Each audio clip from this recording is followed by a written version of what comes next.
Chodesh, Chodesh Tov, everyone. Welcome back. This is way number 28. Way number 28. 28 is the number of Koach, but today is also Rosh Chodesh. So it should be a month that's filled with blessing, filled with success. It's the month of receiving the Torah.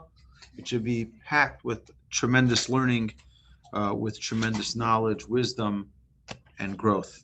Amen. Way number 28 is Ha'oseh Siag L'Dvarav. Ha'oseh Siag L'Dvarav. Siag means to make a fence. L'Dvarav is to your words.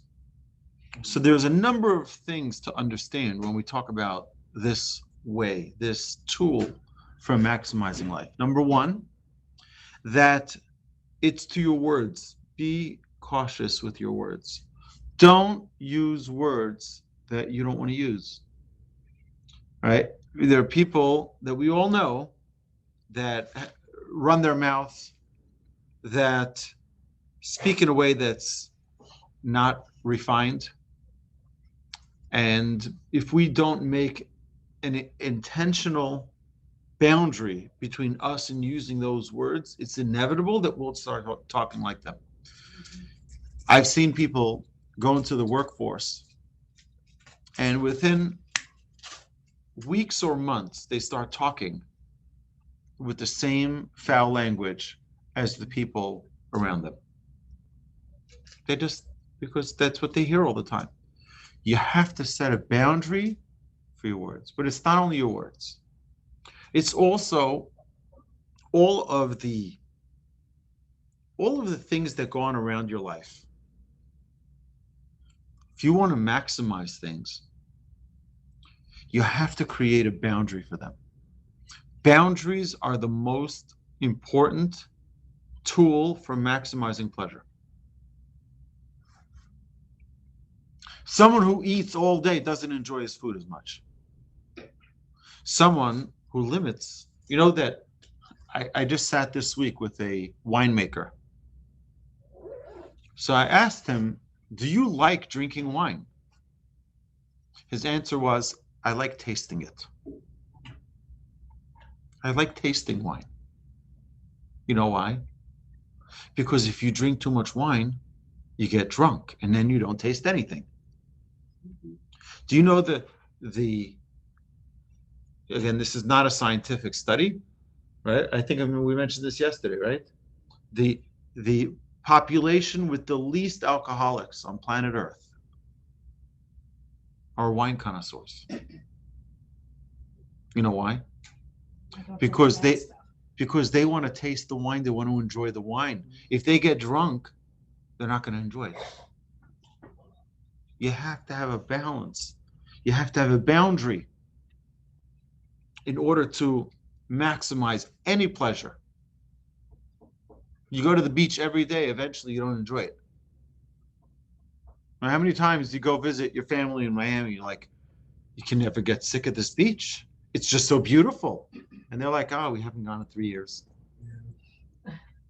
Because if there isn't a balance in it, you lose value to it.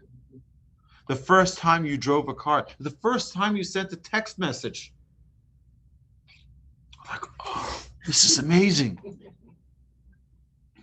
I remember the first time we sent a fax. Do you know what a fax is? Okay, good. So I remember the first time we got a fax in our home, and we sent a fax to my grandfather in Israel, and it was like the coolest thing on earth. It's like, what? You got it? It's printing it out now. I can't believe it. It was like all that excitement. Today, we have no excitement for nothing because it's been so regular that we stopped being in awe of things. We stopped there's no boundaries for anything. You look at the world today, the world is plagued because of a lack of boundaries in any area, whether it be, modesty, there's no boundary. There's no boundary in honesty. There's no boundary in anything. So life is difficult.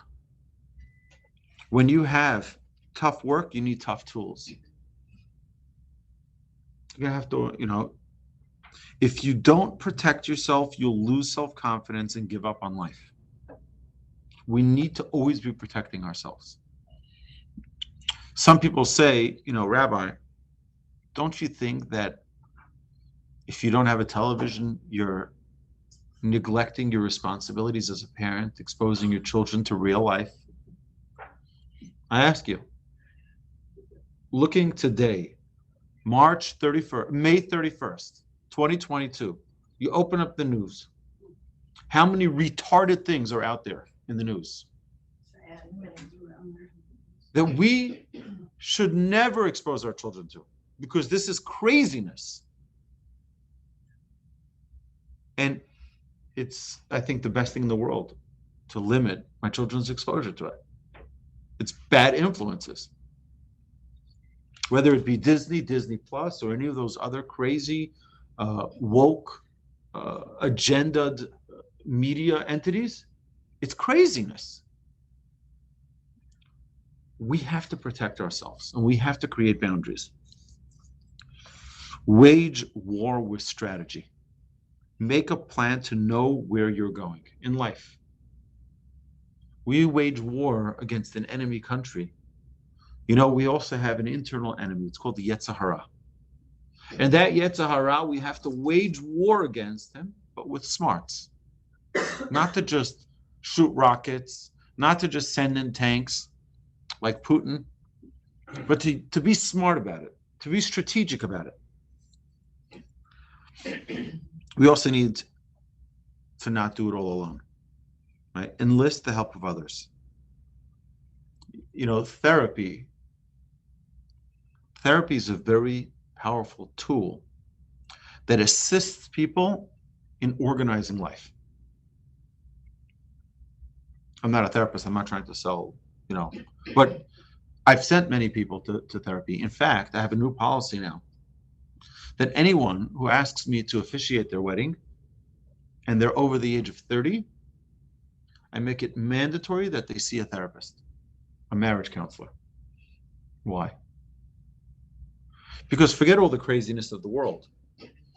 They've been entrenched in such a lifestyle that has not required them to think of anyone else other than themselves for at least 10 years. Most kids leave home at 18 years old. So if he's 36 and she's 32, it's likely that he's been out of the house for 18 years already. He has a way in which he does his laundry or doesn't do his laundry. He has a way in which he eats, and the way he cleans, and in the way he organizes. Now he's going to bring a woman into his life who might have completely different ideas of how you eat and how you drink and how you clean. And there could be, even from little things, big arguments. So that's where I recommend strongly that every couple go for therapy. Now, there doesn't have to be problems to go to therapy. Marriage therapy doesn't mean that there are problems. It means you want to improve it more. Make it better. So, and I'm not a prophet. I'm a non-profit, but as a non-profit, I can surmise that most relationships aren't always smooth sailing. Not always. Many times, but not always. There are many times that there are big challenges. Then, even more so, it's important to have someone to help with that guidance. That doesn't always need to be a therapist. It could be a mentor, a rabbi, someone. Have clarity of what is good and what is bad. This is very important. We should talk to our children. We should talk to ourselves. What's my list of things that are good, and what's my list of things that are bad? What's bad? Today it was very, very hard for people. It's a very difficult question. What's evil in your eyes? Who am I to say what's evil? Well, there is good and there's evil. What's evil? Do we all agree that murder is evil? Murder is evil, right? So let's call it evil. So we have one thing on the evil list. What else is good? What else is evil? and put together a list so we can identify things. Now, that doesn't mean that, there was a guy who killed someone who was about to kill other people. He said, I didn't kill a human being. I killed evil. I agree with that. I eliminated evil. So we have to define what is good and what is evil. Protect your values from the onslaught of society. And again, this is something which in our generation, I think we can all understand how challenging this is. Where today, quite literally, we don't know who's a man, who's a woman, right? Well, and you don't. But they don't. No, well, you don't either know sometimes, because it's hard to know. It's sometimes hard to know. So, right? We're dealing with a crazy world. It's a really crazy world, and it's something we need to be protecting ourselves and our families of that exposure and that craziness of what's going on out there. Maintain high standards and implement a method to check yourself constantly. We know what good and evil is. Let's check ourselves regularly whether or not we fall into that category of good or evil. Are we perhaps, veering out of our lane? Given the opportunity to rationalize, will you distort reason to indulge desires? Okay, so if you tell someone, you ask someone, is it good or evil to steal? Stealing is terrible. Everyone will agree stealing is terrible. Yeah, but what's about if, and you give them a circumstance for, well, I'll give you an example, okay? If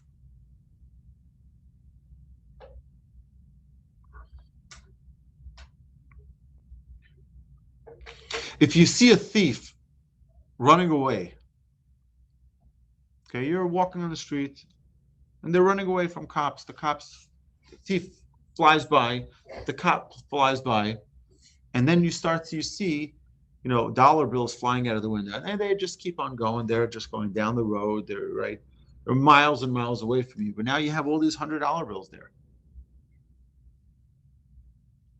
So some people might say, well, here's a thief, so it's not a problem if I take it. I took it from an evil person anyway. I'll do better things than he will with that money. People can justify things. There's a story I'm reminded of. There's this young Jewish rabbi in Connecticut who went on to Craigslist and found a beautiful desk that he wanted to buy. And he asked the lady who was selling it if it's still available. Yes, it's still available. How much does she want? She wants $300 for the desk. Great. When can I pick it up? They arrange a time.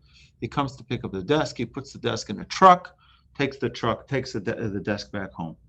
He gets home, sets up the desk, and he hears when he was organizing it, there's something in the back of the desk. And sure enough, there was a bag in there with $98,000 that she had forgotten about. Mm-hmm. And he went back to her house to return it to her. Went back to her house. Why? Because the Torah commands us that if you find a lost object, you're obligated to return it. Right? So you go fulfill that mitzvah. Even if that mitzvah is a $98,000 return.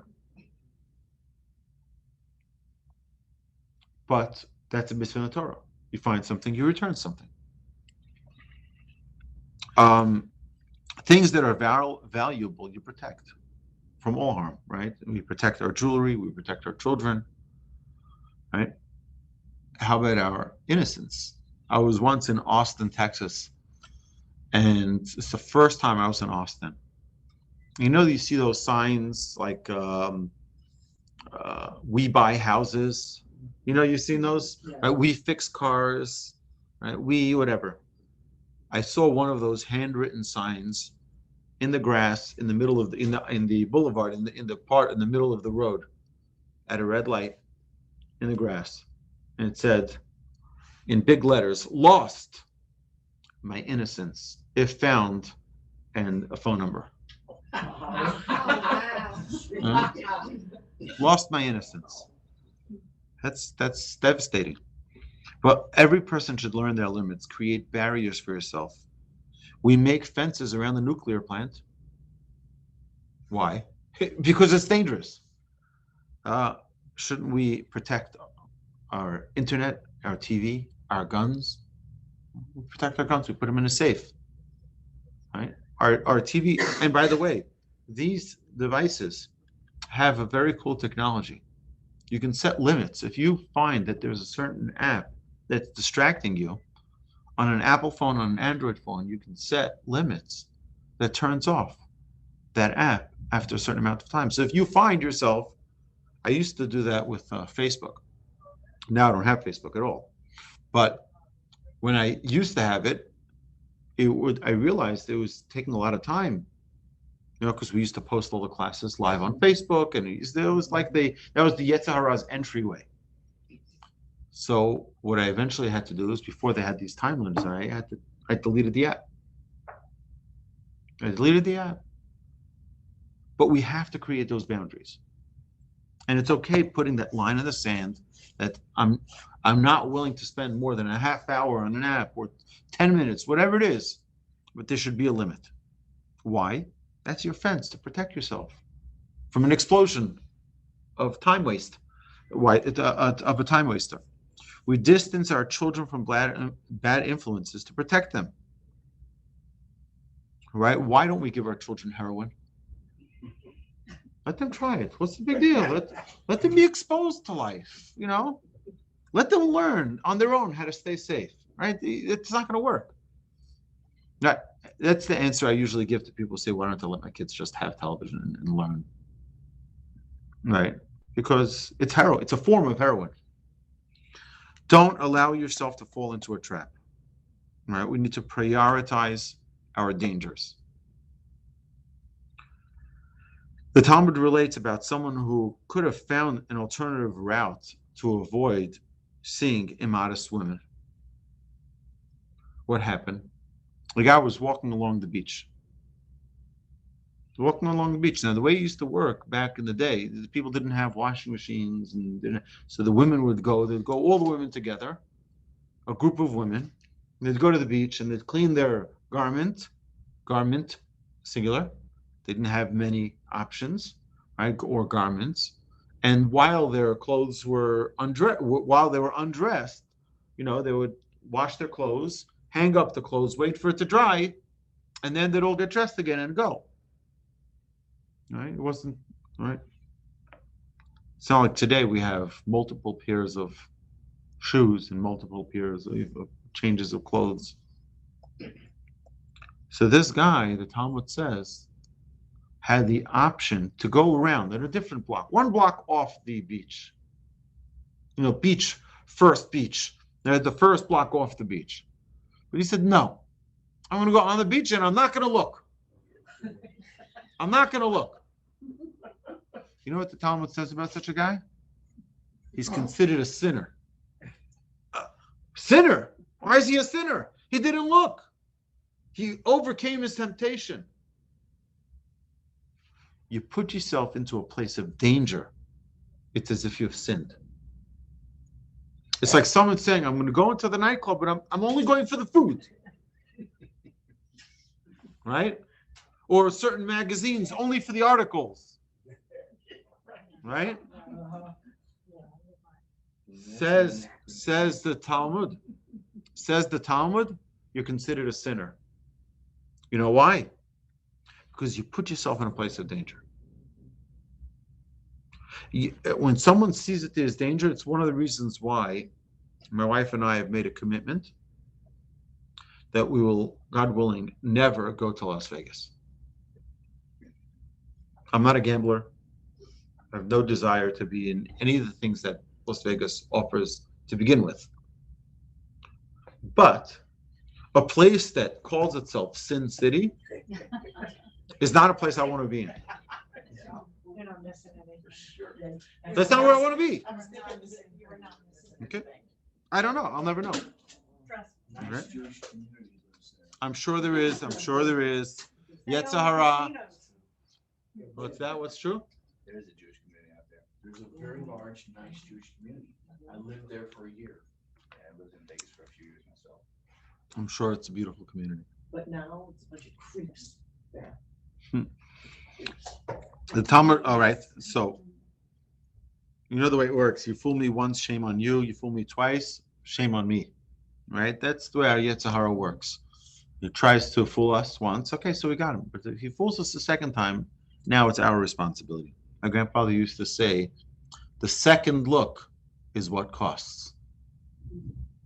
If someone sees something immodest, looks away, you look back, now you're going to pay for it. See, there's no sense in drooling over anything, right? That's true. So avoid falling into the same trap twice. The definition of insanity is doing the same thing over and over again and expecting different results. What's the difference between a child and an adult? A child only knows now. An adult understands that he needs to apply the past and his goals for the future to the present.